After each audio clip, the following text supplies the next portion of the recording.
Assalamualaikum warahmatullahi wabarakatuh.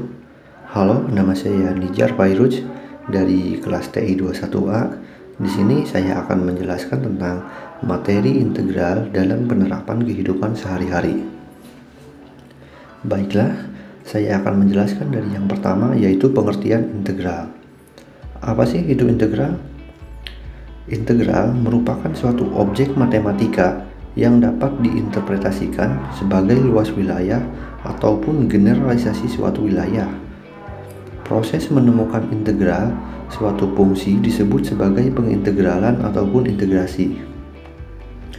Integral dibagi menjadi dua, yaitu integral tertentu dan integral tertentu. Notasi matematika yang digunakan untuk menyatakan integral adalah seperti huruf S yang memanjang. S diambil dari singkatan sum yang berarti penjumlahan. Penerapan integral dalam kehidupan sehari-hari. Integral bisa diterapkan di berbagai bidang kehidupan. Salah satunya untuk menghitung luas dan volume bangunan. Arsitek menggunakan matematika sebagai salah satu ilmu untuk merancang bangunan menggunakan metode perhitungan matematika, yaitu salah satunya integral.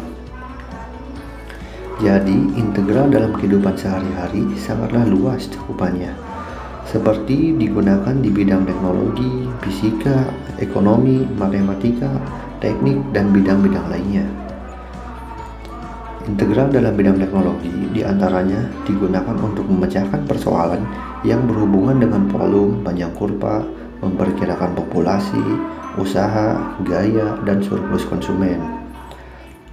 Sedangkan dalam bidang ekonom, penerapan integral diantaranya yaitu untuk menentukan persamaan-persamaan dalam perilaku ekonomi, mencari fungsi konsumsi dari fungsi konsumsi marginalnya, mencari fungsi asal dari fungsi marginalnya, dan mencari fungsi penerimaan total dari fungsi marginalnya. Selain itu, dalam bidang matematik dan fisika, penerapan integral juga digunakan seperti dalam matematika, digunakan untuk menentukan luas suatu bidang, menentukan volume benda putar, dan menentukan panjang busur.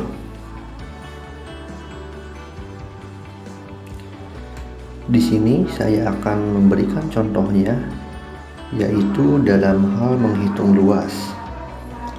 Jadi contohnya, jika ada sebuah bidang tanah yang akan dihitung luasnya untuk dibangun bangunan yang dibatasi oleh bangunan lain, yaitu dengan kata lain bidang datar yang dibatasi oleh garis, di mana garis tersebut Y sama dengan 4, X ditambah 4, X sama dengan 3, dan X sama dengan 5. Bisa dilihat dari gambar di atas ya, bahwa batas bawah X sama dengan 3 dan batas atas X sama dengan 5 dengan garis A dan titik B dan C.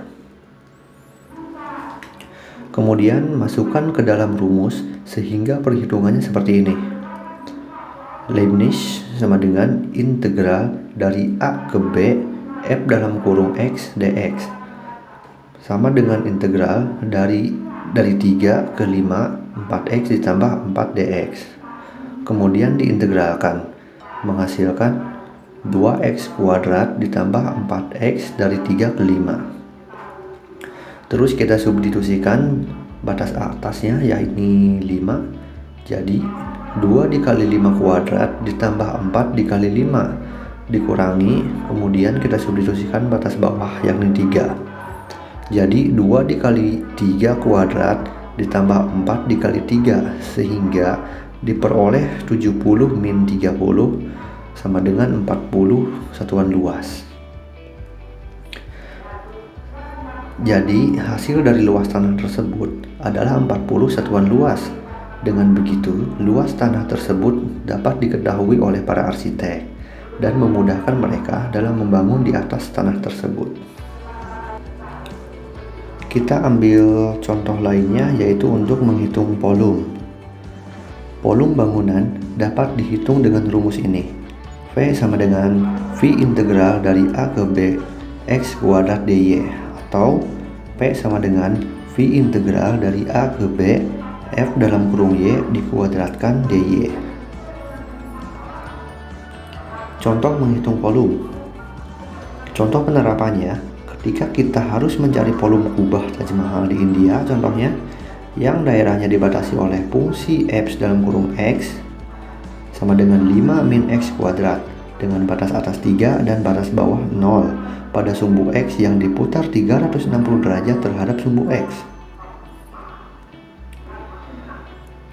P sama dengan V integral dari A ke B X kuadrat dx sama dengan V integral dari 0 ke 3 dalam kurung 5 dikurangi X kuadrat dx sama dengan V integral dari 0 ke 3 25 dikurangi 10 X kuadrat plus X pangkat 4. Selanjutnya kita integralkan menjadi V 25X min 10 per 3 X pangkat 3 plus 1 per 5 X pangkat 5 dengan batas atas 3 dan batas bawah 0. Lanjut kita substitusikan persamaan di atas hingga menjadi V 25 dikali 3 min 10 per 3 dikali 3 pangkat 3 plus 1 per 5 dikali 3 pangkat 5 min 0. Jadi diperoleh 168 per 5V. Jadi hasilnya volume benda putar jika luasan M diputar mengelilingi sumbu X sebesar 360 derajat adalah 168 per 5V. Di sini kesimpulannya, kalkulus integral terbagi atas dua macam lagi, yaitu integral tertentu dan integral tak tentu. Dan cabang-cabang dari kalkulus ini mempunyai banyak aplikasi, baik dalam kehidupan sehari-hari, dalam dunia teknik dan industri maupun ekonomi. Terima kasih.